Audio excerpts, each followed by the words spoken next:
기도하시겠습니다. 하나님 아버지, 감사드리옵나이다. 주일 예배로 모인 저희들에게 기록된 계시의 말씀을 허락해 주시옵소서. 말씀이 들려질 때에 저희들 힘을 얻고 제약된 세상을 싸워 승리하는 역사가 일어나게 하시옵소서. 예수님 귀하신 이름으로 기도 올리옵나이다. 아멘. 주일 예배로 모인 여러분들에게 전해드릴 하나님의 말씀은 로마서 12장의 말씀입니다. 그 중에서도 특별히 1절과 2절에 근거해서 존귀한 삶, 그런 제목으로 말씀을 나누도록 하겠습니다. 자, 여러분들이 가지고 계시는 성경, 신구약 성경 66권에 제일 먼저 창세기가 나오고 출애굽기가 나오고 레위기가 나오고 민수기가 나오고 신명기가 나옵니다. 그 신명기의 말씀의 대주제가 뭐냐? 너희가 여호와의 명령을 지켜 행하면 땅에서 형통하고 너희가 강성해지고 너희가 여호와의 말씀의 율례와 법도를 잘 따르면 세계상에 뛰어난 거룩한 성민이 된다. 그런 이야기입니다. 한마디로 말하면 존귀한 삶을 살아갈 수 있다. 그런 이야기입니다. 인생길을 살아가는 동안에 많은 사람들이 모두가 다 존귀하기를 원합니다. 존귀해지기를 바라고 원하죠. 그러나 바람과는 달리 존귀한 대신에 비천해지고 천대를 당하고 업신여김을 당하고 멸시를 당하고 그렇게 사는 인생길도 수도 없이 많습니다. 그러면 왜 어떤 인생은 존귀한 자리를 가지고 있고 어떤 사람은 비천하는 자리에 있는가? 그 이유가 무엇인가? 어느 누구나 나는 비천한 자리에 있기를 원한다. 나는 멸시받고 천대받는 게 좋아. 그런 사람은 아무도 없습니다. 모두가 다 존귀해지고 싶고 높아지고 싶고 참 영화로워지고 싶지어다.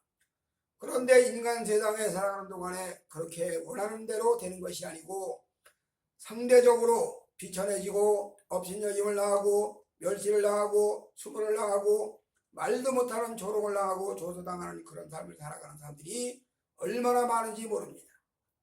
자, 이런 모든 현상들이 사는 동안에 당하다 보면 이런 것들이 자리에 딱 자리를 잡고 뭐 상처도 되고 트라우마라고도 하고 이런 것 때문에 뭐 열등감이 나오기도 하고 뭐 별의별 얘기가 다 나오지요. 그래서 정상적인 사람의 삶을 살아가지 못하는 그런 경우가 허다하다 그런 얘기입니다. 그렇게 죄악 아래 사는 하나님을 모르는 불신의 삶을 사는 인생들을 향해서 하나님은 이스라엘 백성들을 향해서 특별히 이스라엘 백성들을 향해서 너희가 여호와께서 너희에게 허락한 이 율법을 잘 지켜 행하면 너희에게 주신 이 법도를 즐겨 순종하면 너희에게 주신 이 율례를 기쁘게 배우고 익히면 너희가 세계상 뛰어난 민족이 되고 존귀한 자가 된다. 그런 이야기입니다. 그래서 이거를 신명기 법전으로 여호와를 잘 섬기면 선이고 축복이고 여호와를 멀리 떠나면 그것이 악이고 저주다. 그것이 신명기 법전의 대원칙입니다. 오늘 우리가 읽은 로마서 12장 말씀의 내용은 너희가 여호와의 뜻을 깨닫고 그래서 이 시기를 알거니와 시기를 잘 깨닫고 너희를 거룩한 산제사로 드리고 하나님의 뜻을 깨닫고 그래서 영적 제사를 올려서 하나님 앞에 거룩한 삶을 살아야 된다. 그런 이야기입니다. 지난번에도 말씀을 드렸지만 로마서의 말씀은 전반부는 교리 부분이고 후반부는 생활 삶의 부분인데 교리가 기초로 딱 잡혀지면 삶 자체가 하나님 말씀에 따라서 거룩한 삶을 살아갈 수 있다는 그런 이야기입니다. 지금. 그래서 이렇게 하나님 말씀에 딱 교리가 기초적으로 잡혀져 가지고 생활 자체가 거룩한 삶으로 살아가는 때 그렇게 될 때 하나님은 그를 기쁘게 여기신다. 하나님은 그를 귀히 여기신다. 그리고 그런 자가 결국 거룩한 산제사가 되어져서 하나님의 뜻을 따라서 살아갈 수 있다. 그렇게 내리는 말씀이 본론의 내용의 말씀입니다. 이렇게 하나님의 말씀대로 거룩한 자가 되고 하나님의 축복으로 거룩한 산제사를 드리는 자가 되면 거기에 당연히 존귀가 따라오지요. 거기에 존귀한 삶이 따라오는 거지요. 저희 어릴 때 참 지금 이 시대 사람들한테 이야기하면 뭐 도무지 어필이 안 가는 이야기지만 참으로 배가 고팠던 시절입니다. 양식이 모자르니까 그래서 동네 땅이 많은 집, 부잣집이라고 그러죠. 땅 많은 집에 가서 품팔이로 밥을 먹고 삽니다. 그리고 그 집에 가장이 그 집에 품팔러 가면 그 집 아들, 딸이 또 아버지 찾아오는 것처럼 그렇게 해서 찾아와가지고 같이 밥을 먹고 갑니다. 자, 한마디로 부잣집에서 밥을 나눠주는 삶. 그러다 보니까 자연적으로 밥을 얻어먹는 사람은 좀 비굴해지는 마음이 들 것이고 밥을 나눠주는 사람은 존귀한 자의 자리가 차지하는 것 같은 그런 생각이 드는 거죠. 이 인간 세상에 올리니까 자 이렇게 해서 존귀해지는 삶을 산다. 즉 땅에서 남에게 베푸는 삶을 살고 남에게 베푸는 자가 되고 그렇게 해서 결국 연결고리가 존귀해지는 삶으로 이어져간다. 그런 이야기입니다. 뭐 폐일원하고 여호와의 말씀을 잘 지켜 행하면 거룩한 자가 된다.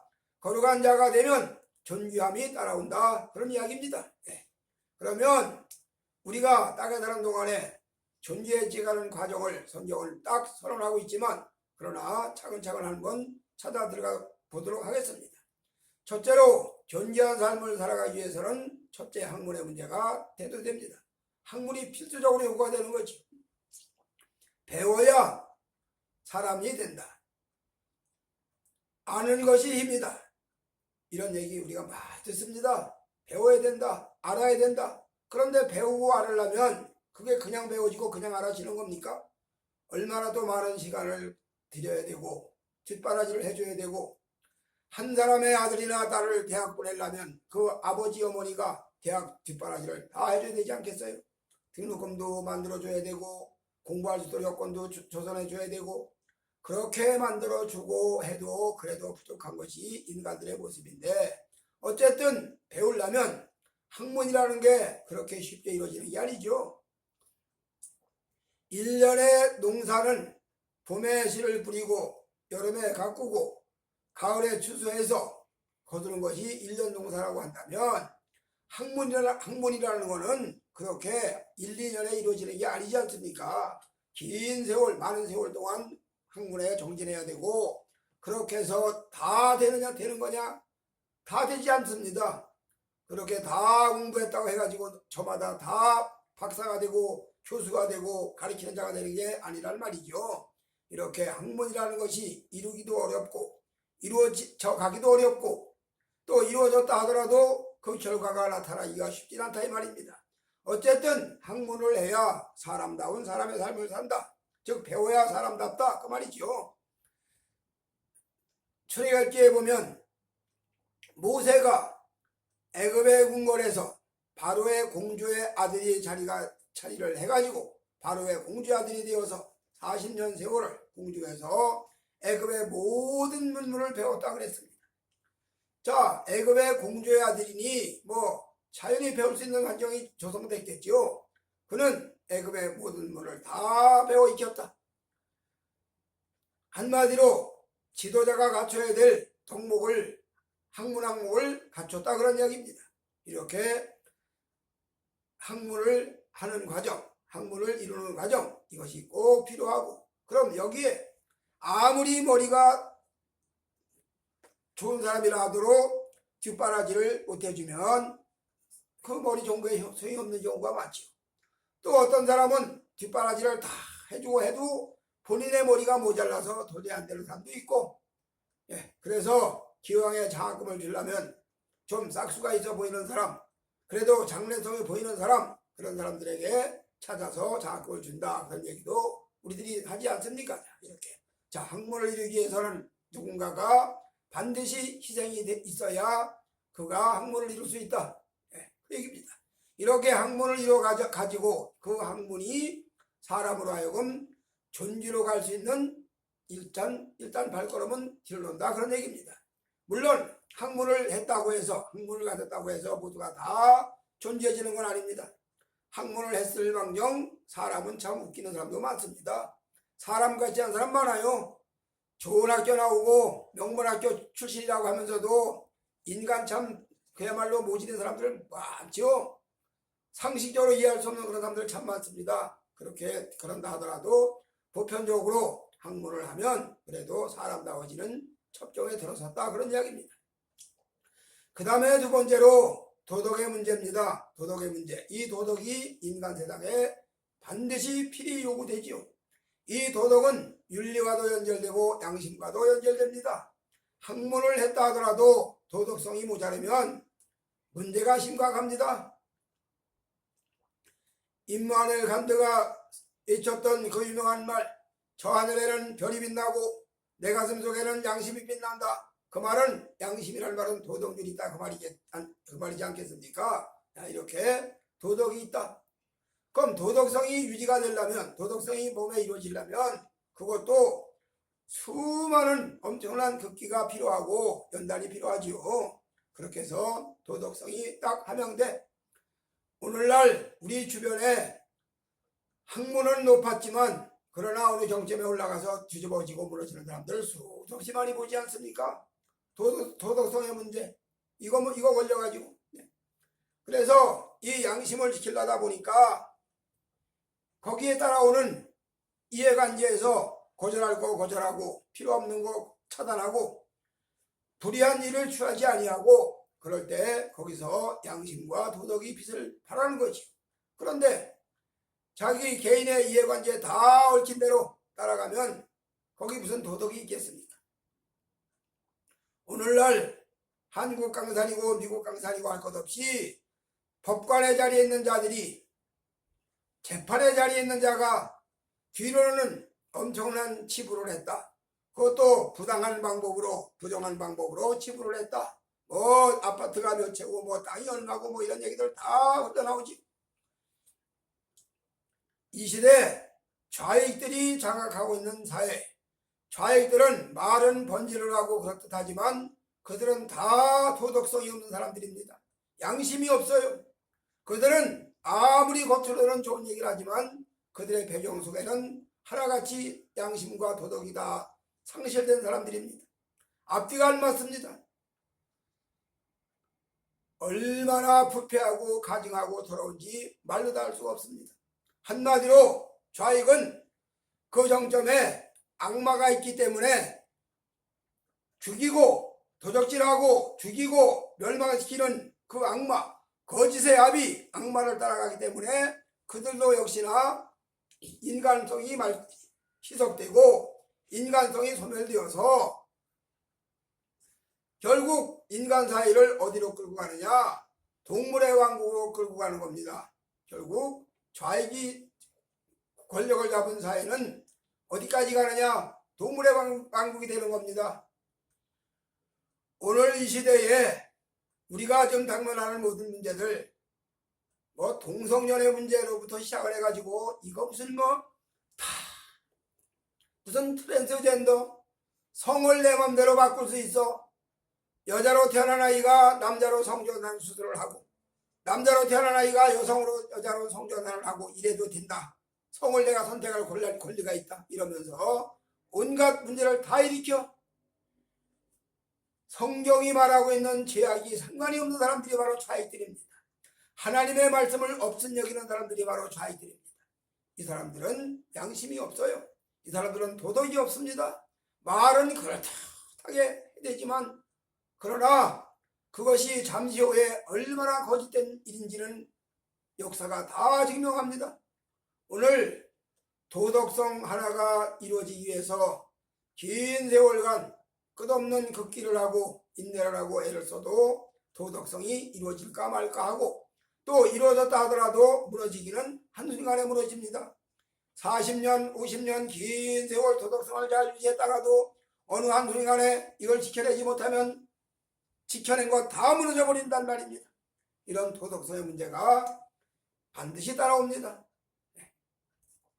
그 다음에 세 번째로 지혜의 문제입니다. 지혜. 이 지혜는 야고보 성경이 말하기를 세상적인 지혜가 있고 하늘의 지혜가 있다 이렇게 얘기를 합니다.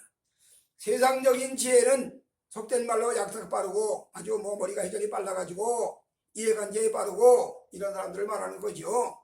그러나 하늘의 지혜는 야고보 성경이 잘 말해줍니다. 성결하고 양순하고 겸손하고. 자, 하늘의 지혜. 자, 하늘의 지혜 그러면 단연 잠언의 말씀을 우리가 떠올리죠. 잠언과 시편에서는 악인과 의인을 구분해서 말을 합니다. 그래서 하나님이 없다고 하는 무신론자에게는 아무리 그들이 세상적으로 지혜 있는 것 같이 보이고 아무리 실력 있는 것 같이 보인다 하더라도 그 사람들은 어리석은 자에 불과합니다. 왜?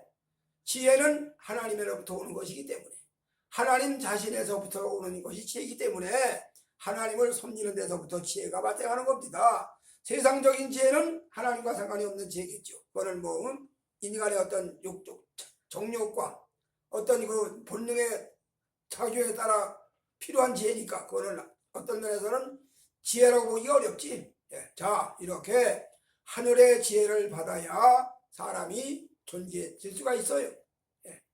그 지혜를 받아야 인간의 어리석음이 물러갑니다. 그 지혜의 빛이 비춰져야 인간의 우매무지함이 벗겨져 나갑니다. 잠언은 어리석은 자 되는 그 이유가 뭐냐? 하나님이 없다고 하는 자, 하나님을 섬기지 않는 자, 그리고 그런 자의 배경에는 반드시 음녀가 연결되어 있다. 그렇게 얘기를 합니다. 그리고 우매무지함이 다 깔려있다. 얼마나 잠언 말씀이 정확하냐 하면 어리석은 자는 우매한 자를 절곡공이로 찧어도 그 우매무지한 미련은 벗어지지 않는다. 그런 얘기를 합니다. 제가 교회를 나가서 성경 말씀을 읽으면서 어느 날 잠언을 읽는데 영적인 현상세계가 열리면서 영혼을 둘러싸고 있는 우매무지한 꺼풀이 벗겨나가자는 걸 느낍니다.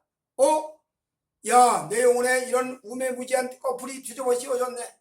한 번 읽을 때 한 꺼풀 벗겨져 나가고 또 한 번 읽을 때 또 한 껍질 벗겨져 나가는 것을 체험을 한다 이 말입니다. 뭐 체험이 전부는 아니고 그 체험을 얘기하려고 하는 게 아니라 잠언의 말씀을 이야기하려다 보니까 얘기를 하는 것인데, 자, 잠언의 말씀이 영혼에 들어오고 빛을 비치면 영혼의 우매무지함이 벗겨져 나간다.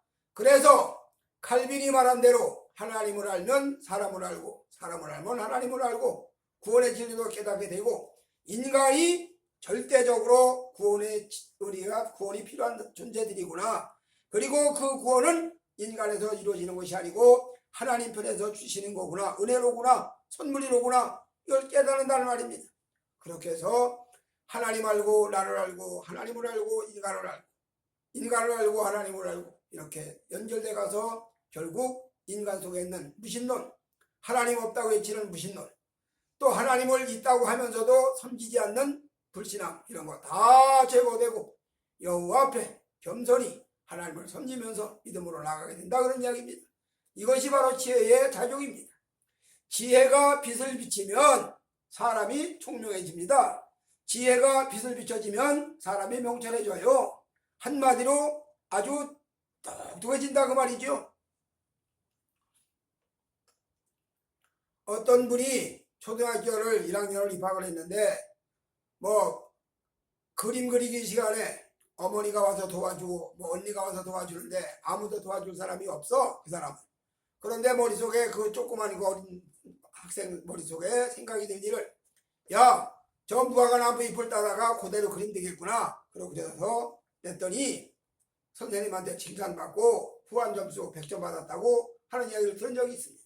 그 조그만 어린아이가 1학년짜리 어린아이가 그런 생각이 어디서 나요? 이게 바로 총명이고 명철이죠. 이런 지혜와 명철과 총명이 결국은 거슬러 올라가는 하나님으로부터 오는 것이다 그 말입니다. 그래서 하나님으로부터 받은 이 지혜가 사람의 영혼을 비치면 우매가 물러갑니다. 무지가 물러갑니다. 어리석음이 물러갑니다. 음녀와 결탁된 모든 흉악의 결박이 끊어져 나갑니다.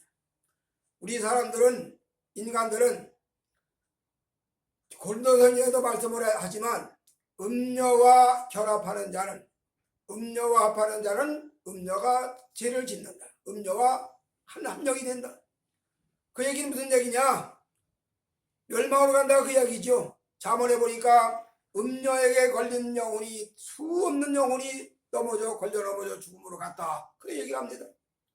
오늘 하나님의 말씀인 지혜가 사람의 영혼을 비춰지면 사람의 속에 있는 우매함이 물러가고 무지함이 벗겨져 나가고 어리석음이 물러가고, 그래서 결국 하나님의 말씀은 성을 성결하게 유지하는 것이구나 깨닫고 멀리한다 그 말이죠. 이렇게 해서 그런 사람이 그렇게 가다 보면 결국 어디까지 가느냐?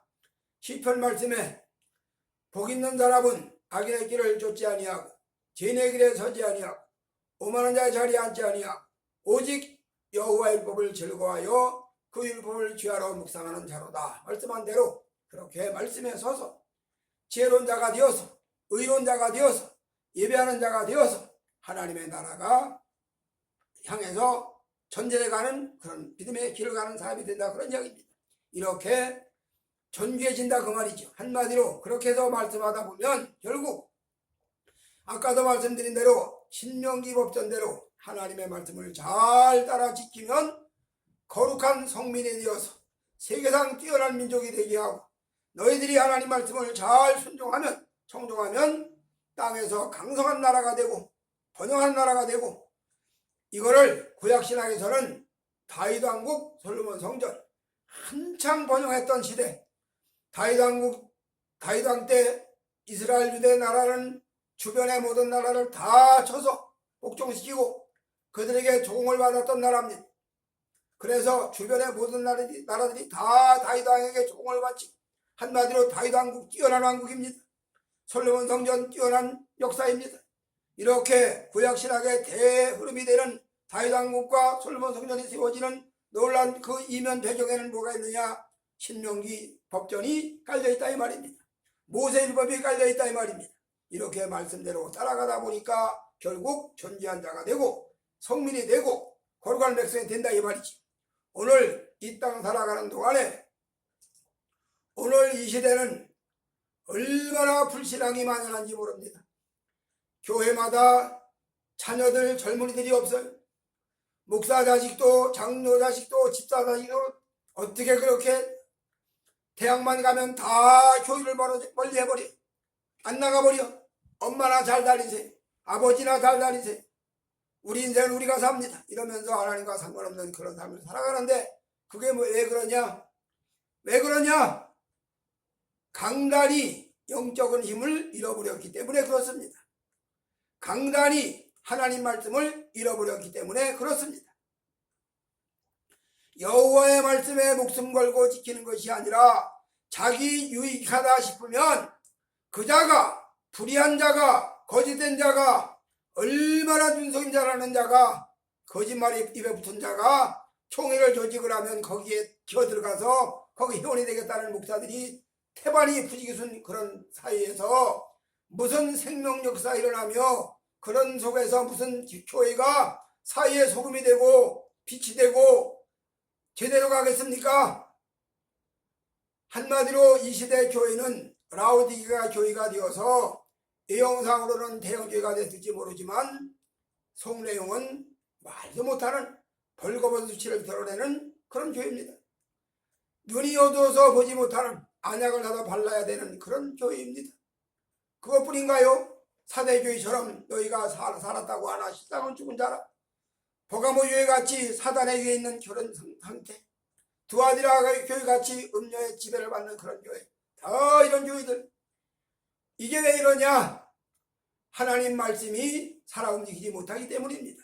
말씀 대신에 말씀 비슷한 설교를 외치기 때문에, 말씀 대신에 하나님 말씀 대신에 말씀 비슷한 것을 외치기 때문에 결국 강단에서 말씀이, 정적인 말씀이 흘러나오지 않기 때문에 결국 사회가 이렇게 흘러가는 거다 그 말입니다.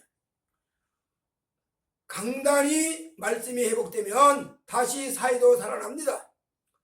에스겔 성경에 말씀한 대로 하나님의 생수에 성전에서 흘러나는 생수가 흘러나리는 가는 곳마다 놀라운 새로운 역사를, 생명 역사를 일으킨 것처럼 강단에서 말씀이 살아 움직이면 교회가 지역 사회가 국가가 다 새로워집니다. 하나님 말씀을 떠나면 결국 업신여김을 당하고 수치를 당하고 멸치를 당하고 천대를 당합니다. 그 대표적인 사례가 바로 바벨론 70년 포로 생활하던 이스라엘 백성들이지 않습니까? 그들은 하나님 말씀을 업신여기고 순종하지 아니하고 청종하지 아니하다가 나라가 망하니까 바벨론에 가서 70년 긴 세월 동안 포로 생활하면서 수없는 업신여김과 수모와 멸치와 천대를 다 받아요. 그리고 거기에서 우리가 여호와 앞에 잘못했나이다. 우리 조상이 우리 열조가 하나님 앞에 죄를 저질렀나이다. 그러고 통회하고 자복하고 회복되면서 영적인 세계가 회복되면서 다시 하나님의 언약의 축복에 의해서 이스라엘이 회복되지요. 마찬가지로 이 시대에 오늘 우리 모두가 다 하나님 말씀에 서서 말씀에 돌아가야 됩니다. 자, 호세아가 외친 대로 우리가 여호와를 알자, 힘써 알자, 그에게로 돌아가자 외친 것처럼 오늘 이 땅의 교회들이, 이 땅의 성도들이, 이 땅의 목회자들이 말씀에 서서 학문에도 당연히 힘써야 되겠죠. 도덕률도 지켜야 되겠죠. 더 나아가서 하나님의 말씀에서 오는 지혜도 얻어야 되겠죠. 이렇게 해서 애굽의 모든 문물을 배워 익혔던 모세처럼 이 땅의 모든 학문도 익히고 이 땅의 모든 도덕률도 지켜가고 도덕을 다 파괴하고 윤리를 다 파괴하는 좌익들의 그 유혹에 빠지지 말고 그들은 동물의 왕국을 이뤄가는 자들입니다. 그들은 하나님 나라를 파괴하는 자들입니다. 이단이죠. 이단. 큰 이단이지 좌익은. 하나님의 질서를 파괴하는 여성 목사들, 그거 하나님부터 온 거 아닙니다. 오늘 이 시대의 교단들이, 총회들이 다 여목사 승인하는데 천만의 말씀입니다. 모든 교단들이 다 총회가 여목사를 인정한다 하더라도 성경은 아닙니다. 그들은 하나님의 질서를 파괴하는 자에 불과합니다. 그들은 하나님의 창조 질서를 파괴하고 하나님의 구원사를 파괴하고 하나님의 교회를 파괴하는 마귀의 앞잡이들에 불과합니다. 그래서 이 시대에 이단과 좌익과 여성 목사들은 하나님의 영광스러운 교회를 파괴하는 악마의 손에 붙들린 강력한 마귀의 영적 도구입니다. 오늘 이 땅에 사는 우리 모두가 다 말씀에 정종해서 오늘 본문의 로마서 12장 1절 2절의 말씀에 너희가 여호와 이 시대를 깨닫고 여호와 앞에 거룩한 산제사로 되리라고 말씀한 대로 거룩한 삶을 살아서 하나님 앞에 존귀한 삶을 이뤄가시는 우리 모두가 되어져야 됩니다. 그리고 이런 삶으로 새로운 역사를 이뤄가야 됩니다. 그래서 그런 교회들이 늘 얘기하지만 천국이 따로 있는 것이 아니라 죽어서 천국 가는 것이 아니라 내 살아있는 동안에 내 심령의 심령 천국이 먼저 이루어지고 가정 천국이 확장되고 교회 천국으로 더 확장되고 그래서 영원한 천국으로 이어져 간다. 그런 얘기를 수없이 얘기했는데 오늘 이러한 하늘나라를 상속받는 역사가 말씀을 지키는 데 있다는 얘기입니다. 그래서 말씀을 잘 지키면 결국 땅에서 존귀한 자도 되고 영원한 주님의 나라도 상속받는 놀라운 역사도 일어납니다. 성도 여러분, 우리 모두는 다 이 땅에 하나님의 명령을 지키고 사는 생활을 해야 됩니다. 하나님의 말씀을 정종하는 삶을 살아야 됩니다. 그런 삶을 살아가면서 소금도 되고 빛도 되고 영원한 생명으로 주님 나라의 빛을 비춰가는 우리 모두가 다 되어져서 하나님이 기뻐하신 바 되는 거룩한 산제사를 드림으로 말미암아 거룩한 제물이 됨으로 말미암아 존귀한 삶이 여러분 삶 속에 영이 되고 유지되시기를 주님의 이름으로 축복해 드립니다. 아멘. 하나님 아버지 감사합니다. 존귀한 삶을 살아가는 방편, 존귀한 삶을 살아가는 방법으로 하나님은 신명기 말씀을 주셨고 창세기서부터 연이스로까지의 귀한 말씀을 주셨습니다. 주여 이 말씀을 잘 정정하고 따라감으로 말미암아 지킴으로 말미암아 거룩한 산제사를 드리는 저희들의 삶이 되어지게 하시고 이렇게 거룩한 산제사를 드리는 삶으로 그런 자에게 하나님의 존귀의 축복을 허락하신 것을 믿고 감사드리며 예수님 귀하신 이름으로 기도 올리옵나이다. 아멘.